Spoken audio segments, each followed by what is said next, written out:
Салам достор, бизге келген көп суроолордун арасынан биз тандап, кыска жана нуска жооп алганга аракет кылабыз адистерден. Бүгүн болсо биз остеопатия темасын козгойбуз. Ал эми сурообуз болсо, остеопатия деген эмне жана кандай ооруларды дарылайт? Бүгүн бизде конокто, жардамы жок айта албайм, себеби Бактыгүл эже, Бактыгүл Усупбекова, Евразиялык остеопатия медициналык институтунун башкы директору, Саламаттыкты сактоо министрлигинин остеопатия боюнча башкы адиси, остеопатиялык ассоциациясынын президенти, медицина илиминин доктору Бактыгүл эже конокто бизде.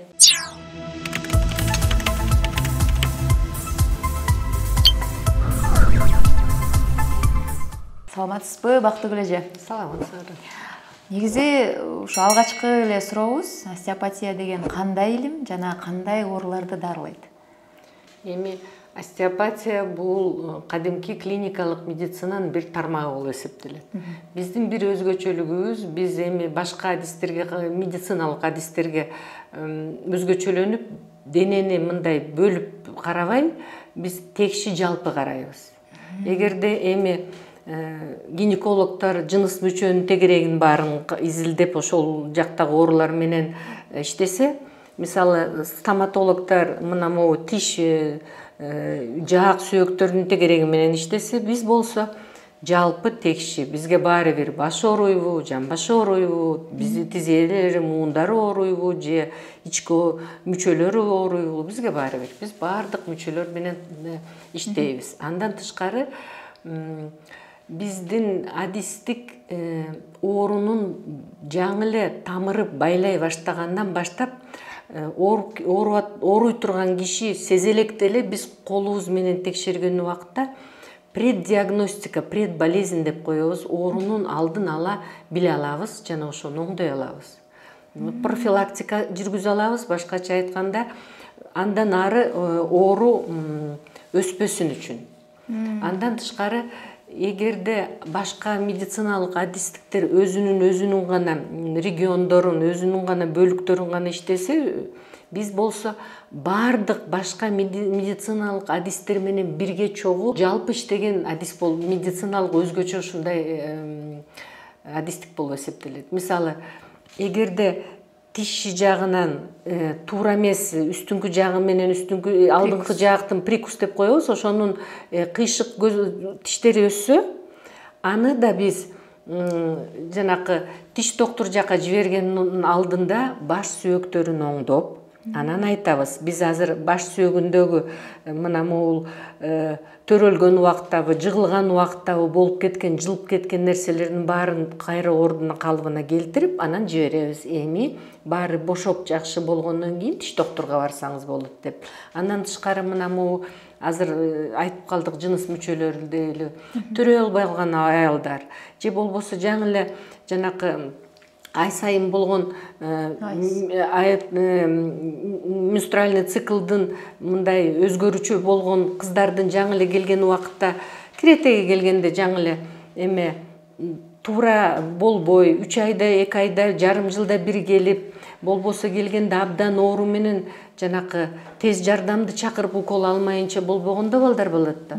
Ошолорду да бизге келгенде иче турган дары бирдемелерди адистен барып, гинекологдон баарын аласыңар, бирок биз ошону ооруларды жасап аткан, ооруларды алып келип аткан жамбаш сүйөктөрүнүн өзгөрүлгөнүн, же жыныс мүчөсүнүн ичинде кысылып, же бирдемеси жанакы басылып калган жерлеринин баарын бошотуп, анан гинекологдорго да жиберебиз. Биз ушундай адистикпиз, өзүбүз жалгыз жекемен иштебейбиз, башка медициналык адистер менен бирге иштейбиз. Анан кийин эми айтып койдум, биз дарылайбыз, дарылаганда жалпы. Андан кийин башка чогуу медициналык адистер менен бирге иштейбиз. Андан тышкары оорунун алдын ала жардам бере алабыз, оору пайда болбош үчүн. Андан тышкары ооруп операция болуп, же оор төрөт болсо, же кандайдыр бир чоң травма алгандан кийин да биз жардам бере алабыз. Кайра калыбына келүү тарабын, восстановление, реабилитация деп коет. Реабилитация багытында да иштей алабыз. Ошон үчүн андан тышкары мына улгайып калган кишилер өмүрү узун болсун десеңер, жашоосу узун болсун десеңер, биз да жардам бере алабыз. Денени текшип түздөп, ичиндеги мүчөлөр кысылып, жакшы жанына жан кошуп дегендей алардын баарын оңдотуп иштете ала турган болсо, адамдар 70, 80, 90, 100гө чейин жашай алат. Биздин ошон үчүн 5-6 тармагыбыз бар. Остеопатия кол менен ушинтип жардам бере алат элге. Ошондо сиз кошумча мисалы анализдери жок эле адамдын денесин кармап, кандайдыр бир ыкмалар менен алдын ала туура түшүндүмбү ошол жагын? Алдын ала мисалы гинекологко барбастан кээ бир ооруларды туралап, баягы балким гинекологко дагы барбоо Баары оңолуп калса, төрөп калса, боюна бүтүп калса, же жанакы менструальный цикл оңдолуп калса, ага деле барууга болбойт. Дары ичпейли анда дарылана берет. Бирок, эгерде гормональный фону балким өзгөрүлүп, анын баарын түздөгөнгө дары керек боло турган болсо, биз адистикке жиберебиз, анализдерди көрүп окуйбуз да, бизде врачтардан окулат да. Рентген көргөндөрдүн баарын остеопаттарга үйрөтөбүз. Мурун окуп, институтта окуп, академияда окуп кеткенсе де, биз остеопатия берип аткан убакта кайра инструментальный обследование деп коебуз. МРТ, рентген, анализ, бүтүн баарын, анатомия, физиология бүтүн кайталанат. А мисалы деген каршы көрсөтмөлөр барбы? Остеопатияга кайрылуу боюнчачы? Эми мындай абдан ыкмалар бар, туура түшүнө турган. Острый период деп коебуз. Эгерде мына азыр травма болду, азыр абдан чоң температура болуп атат, инфекция болуп атса, эми ал инфекционистке барыш керек. Абдан 40-41 болуп атса, тем более азыркы убакыттагы өзгөчөлүктө биринчи көрө турган температурага инфекцияны алып сала турган инфекционист көрүш керек. Черепно-мозговой травма болгондо да неврологдор көрүш керек. Себеби мындай да, адамдын биринчи жолу травма болобу же бирдеме шок болобу, операциядан кийинки бир убакыттан кийин биринчи көргөндөгү көрүлбөй калган же дене көрсөтпөгөн симптомдор бир жумадан кийин чыгышы мүмкүн. Ошон үчүн биз айтабыз, операциядан кийин мына операцияны рубец болот го, эми так кала турган, ошол жерге 2 айдан кийин гана иштей аласыз. Бирок операциядан кийин мына роддомдон чыкты, мына операциядан чыкканга сиз остеопат катары жардам бере аласыз жалпы денеге. Иммунитетин көтөрүп, жанына күч берип, жанакы операция убагында кыйшайып калган же кыпчылып калган жерлердин баарын бошото алабыз. Бирок баягы бычак тийген жерге тийбейсиз 2 ай. Ушундай бизде ар кандай эмелер бар.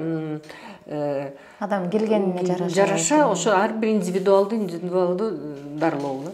А баягы жашы боюнчачы, мисалы ымыркай же болбосо 70-80 жаштагы кээ бир мисалы докторлорго барганда, остеопатиядан башка медициналык докторлорго барганда, мисалы мындай жаштарда бул ыкма колдонулбайт же биз мындай адамдарды кабыл албайбыз деген жерлер бар да, барыбызчы. Остеопатияда дагы ошо жашка жараша каршы көрсөтмөлөр барбы? Же төрөлгөндөн бери эле баланы? Жок, төрөлгөндөн бери. Европа, Америкада ар бир роддомдо бирден остеопаттар бар. Остеопаттар мына азыр эле эмеден ушу дүйнөгө келген кичинекей баланы сүртөлөктө эле остеопаттар оңдоп, алар пластилин да, суу ичинин баары бүтүн сөөктөр эчтеке жок, бүтүн суу түрүндө болот. Жумшак да. Пластилинге окшоп эле акырын эле түздөп койсо болот. Ошондо бизди үйрөткөн француз остеопаттар айтчы. Биздин роддомдо иштеген остеопаттар кичинекей ымыркайдын өмүрүн өзгөртүп атканын эл түшүнбөйт дейт. Себеби башы кысылып төрөлсө, кийин жаман окуп, 2ге окуп, же абдан тентек болуп, же андан кийин гиперактивный деп коюп, тентектен тышкары жаман-жуманга кошулуп бала турган баланы биз түздөп оңдоп койсо, кийин 5ке окуган, мындай тарбияны көргөн, көп эмне десем, көп жамандыкка учурабаган баланы жасайбыз деп айтчы. Себеби орусча алар француздар айтчы, мы меняем судьбу ребенка, биринчи эле колго түйгөндө дейт. Себеби жаман окуган балдар, тентек балдар, баягы жамандыкка кошулган балдар өзүнүн баягы генетика жагынан же жаман көргөн тарбия үчүн эмес, ата энеден да эмес, жанында жүргөн балдардан эмес, биринчи жолу өзүнүн денесиндеги эме кыпчылган же болбосо баягы травмадан кийин остеопатия эме төрөттөгү кысылып калган негизинде эме өзү ошол кысылган жерди бошотуш үчүн кыйкырат, ыйлайт, көп кыймылдайт, аракет кылат, анан жөн тура албайт да ал балдар. Себеби ошо денени бошотконго аракет этиш үчүн анын эме жүрүш турушу начар болот да. Ден соолуктан эле. Ошон үчүн кээде бала жаман окуйт дегенде кулагыма жаман угулат, себеби ал бала балким 5-ке окуган бала болот эле эгер убагында остеопатка көрсөтүп койсо. Ошон үчүн айтам, төрөлгөн убакыттагы баланы эң жок дегенде бир жолу остеопаттын колунан өтүш керек. Жана аны төрөгөн эне да бир жолу жок дегенде остеопаттын колунан өтүш керек, себеби төрөт дегенде травма. Аял кишинин жыныс мүчөсүнөн тышкары, жыныстын тегерегиндеги мына могу жамбаш сөөктөрүнүн баарын түздөп оңдогондо аял анан жеңил төрөттөн кийинки периоду жеңил болуп өтөт. Это кичинекейлерди, аялдарды көрөбүз. Кичинекей балдар мектепке баратканда түз отуруш керек. Андан кийин мектепте жанакы мурун ойноп жүргөн балага азыр сабак деген абдан мээге нагрузка болот. Ошон үчүн мектепке барар алдында остеопатка көрсөтүп коюш керек. Андан тышкары экзамендердин убагында, чейрек бүтүп аткан убакытта баланы көрсөтүш керек. Ошого даярдап жардам бериш үчүн экзаменин жакшы тапшырат. Бизде көп андай балдар болгон. Эме айткандай, сизден кийин балам диктант 5 албаган балам диктанттан 5 алып атат. Азыркы бүгүн алып келгеним мен сизге өзүм жазылган жокмун. Балам айтты, эне эмки жумада диктант болот. Баягы Бактыгүл Шаршыкеевнага барбайлыбы деп өзү айтты деп кээде ушинтип келишет. Себеби бала өзү сезет, ошондон кийин өзгөчө өзгөрүлө турганын. Андан тышкары чоң кишилер жаңы эле ооруй баштаганда бирдеме сезгенде эле остеопатка көрүнүп койсо, бир эле көрүнөт, бүттү, бизге башка келбейт ошо ойдон дагы бирдеме болмоюнча. Бутун кайрып алдыбы, буту ооруп атат.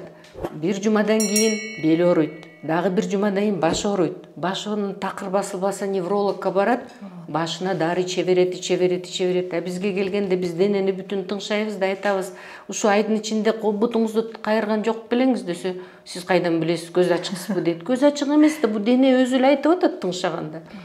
Бутунун кайрып койсок эле, анан айтат, эже айткан эмес элем, баягы сиз дарылагандан кийин башым ооругандан тышкары белим да бузулду, баягы циклым да жакшы эмес эле, анысы да оңолуп калды, туалетке барчу эмесмин, анысы да оңолду. Ошон үчүн биз жалпы карайбыз да. Чоң рахмат сизге, аябай кенен жооп алдым окшойт. Биздин окурмандарга аябай пайдалуу болду окшойт деп ойлойм. Мынакей достор, мен ойлойм аябай кенен жана керектүү жоопту алдыңыз. Биз менен болуп бергениңиз үчүн чоң рахмат. Кийинки чыгарылышта көрүшкөнчө саламатта болуңуз.